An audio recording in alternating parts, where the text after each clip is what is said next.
আমরা সবাই কম বেশি কি পরিমাণ মূর্খ তাই একটু উদাহরণ দিয়ে বলি।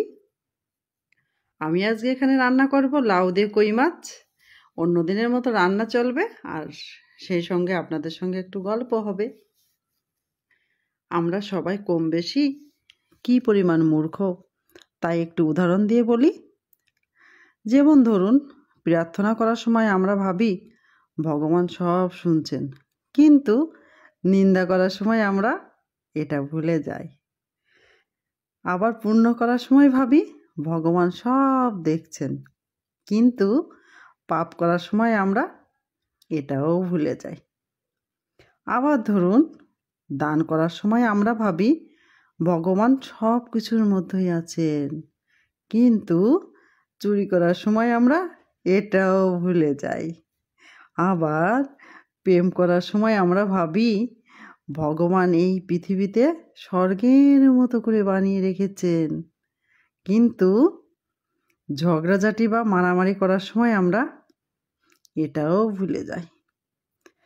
দেখুন তো কি অদ্ভুত আমাদের চিন্তাধারা। এটা কি মূর্খসুলভ দৃষ্টিভঙ্গি নয়?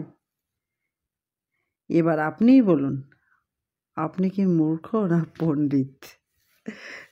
আমারও কিন্তু মাঝে মাঝে এরম কথার সাথে আমারও মাঝে মাঝে মিলে যায়। হ্যাঁ, সবথেকে বড় কথা হচ্ছে কি, আমরা হচ্ছে কি আবেগপ্রবণ মানুষ। যখন যেটা মনে আছে ঠিক সেই ভাবেই সেই চিন্তাধারা নিয়েই আমরা চলি। এটাই, কেউ কখনো এভাবে গভীরভাবে ভেবে দেখি না। আর এইভাবে গভীরভাবে ভেবে দেখলে তো আমরা একেবারে পুরোপুরি প্রকৃত মানুষ হয়ে যেতাম, তাই না? আর এরকম পুরোপুরি মানে মানে ভালো মানুষ হয়ে গেলে তো আর কারোর সাথে কোনো কিছু মানে কি বলবো বাড়তো না। সবাই মিলেমিশে একেবারে সুন্দরভাবে আমরা জীবনযাপন করতাম। তাহলে এই পর্যন্ত থাক। আর আমার রান্নাটা চলছে, আর রান্না চলতে চলতে আমি একটু কথা বলি। আমার এই রান্নাটা একেবারে সাদামাটা রান্না। এখানে পেঁয়াজ রসুন ছাড়া রান্না হচ্ছে কিন্তু। আর পেঁয়াজ রসুন ছাড়া রান্না করতে হলে আপনি মাছটা কিন্তু খুব ভালো করে ভেজে নিতে হবে। যে কোনো রকমে হালকা ভেজে মাছ রান্না করবেন এটা হবে না। আমি তেল দিয়েছিলাম, দিয়ে মাছটা আমার ভালো করে ভেজে নিয়েছিলাম। নেওয়ার পর আমি আমার যে প্রতিনিয়ত রান্নার তেলের উপর যেটা দিই, জিরে আর কালো জিরা, এটা তেলের উপর দিয়ে একটু পোড়া দিয়ে নিয়েছিলাম। তারপর লাউ দিয়ে দিয়েছিলাম।